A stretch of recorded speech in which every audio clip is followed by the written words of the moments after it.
What's up, y'all? Welcome back. If you've been following along, you know it's now time to get back into this thing. Let's get it up in the air. We'll start removing everything in the rear here again, and yeah, we'll get out those old crappy ball joints and we'll get in the new ones and get this thing nice. All right, we got her up in the air, which is a pretty familiar spot for this car.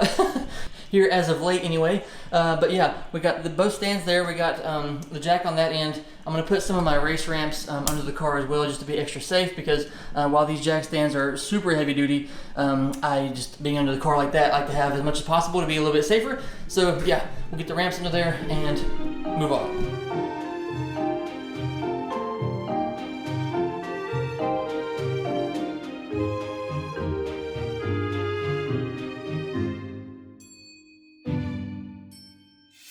Okay, we got the bumper off, taillights off, which I just came across this little project that I forgot about. We got to wire back up the license plate lights because on the US bumper, they have the little side markers on the sides. And I took that off a long time ago for the JDM bumper. And we just had all the wiring like tucked up under there for those little side lights. And so I just cut all that out of the harness, and now we're going to wire that back into the original harness and plug it back up, so we should just have the license plate lights there and won't have all that wire like hanging around just doing absolutely nothing but taking up space. So yeah, gotta do that. Forgot about that. We'll get that done. No big deal there. So what's next? Got the wheels off, and oh, look at that. I just forget how cool these brake calipers look. And then we got that JDC titanium castle nut on there. Oh, I gotta do something about this rust. I don't like that rust. I'll fix that later. I don't really know where to start. I guess I'm gonna try to drop all these arms and stuff and start trying to knock out these ball joints. I'm gonna go to the store real quick. I'm gonna grab a ball joint kit that we can rent and come back and we'll knock these things out, and hopefully that goes smoothly. All right, god dang, this thing is a master kit with every, I mean, if this doesn't get it, come on, come on, there we go, we're sliding it. If this doesn't get it, I don't know what will. We got every piece known to man, so let's give this a shot. All right, so if you didn't know, we are installing the hardrace ball joints. I went ahead and was working on this one. I got that one in there. The dust boots are press fit, so that took me a little bit longer to get on there than I had anticipated. And then this one, I'm having trouble getting off again, but it is now too late in the day. I have to go somewhere, and so this project might go into a multi-day thing. So, yeah. Okay, it is the next day. I went ahead and got in that last ball joint, or two, whichever ones. But they are, let me brighten it up, and doink, they are in there. Got the little finishing touches, the little badges on there. Those are pretty cool. But yeah, got those on there. It's a little bit of a pain in the ass because, well, one, it's ball joints, and two, these dust boots are press fit, and so they are proving to be the hardest part of the job, to be honest with you. Getting the ball joints in there and pressed in there is not so bad with this kit. But yeah, those press fit boots are a pain in the ass. So now we're gonna jump over to this side. I'll show you a little bit more about this side and what I do here, because I just wanted to try that side, see if I can get it and all that stuff, and see how long it'll take me and all that stuff. So yeah, let's do this side. Before I get started here, I would like to note that this side, the passenger side, is probably gonna be much easier because I can take these arms totally off if I have to. The other side was kind of tight. I couldn't really get it all the way off. I could get this one all the way out and did it on the floor, but this one couldn't come out because the bolt is, let me brighten it up again, good grief. I need to put it on auto, but anyway, the bolt is too long to get it out here without hitting this, and I can't really take all this out again without taking the subframe and all that crap, so I couldn't get this one off.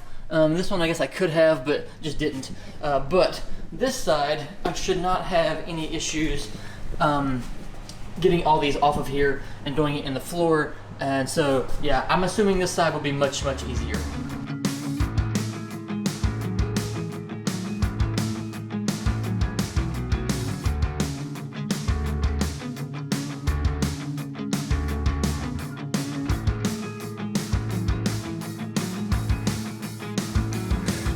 All right, so here we are getting the arm out. The suspension was kind of in the way, so I took off one of the bolts so I can move it around, and we got the arm out nicely. So now we're just trying to line it all up into the clamp here.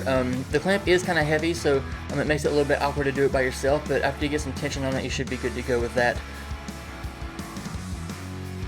As you can see here in a second, I'm not using their like little plates to help push this out. I'm just putting it on the stud there.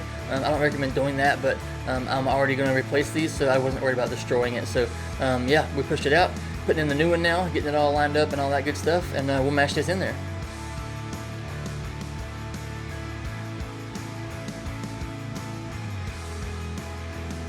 And again, it's just a little awkward here, as you can see, getting it all lined up properly, but once you get some tension on it, you should be good to go.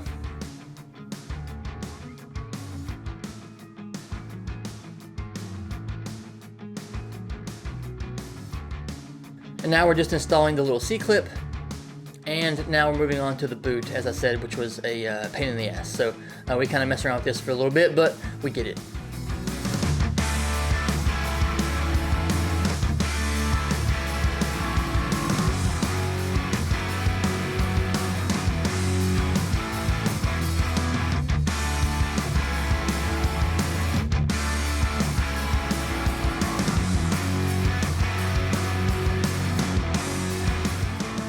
And so yeah, this one was a little bit smaller, so it was a little easy to work with. So got that clamped down in there pretty nicely.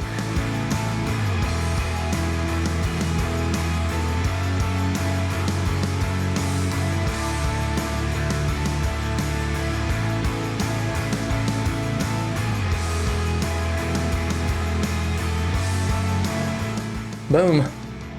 And C-clip. And boot.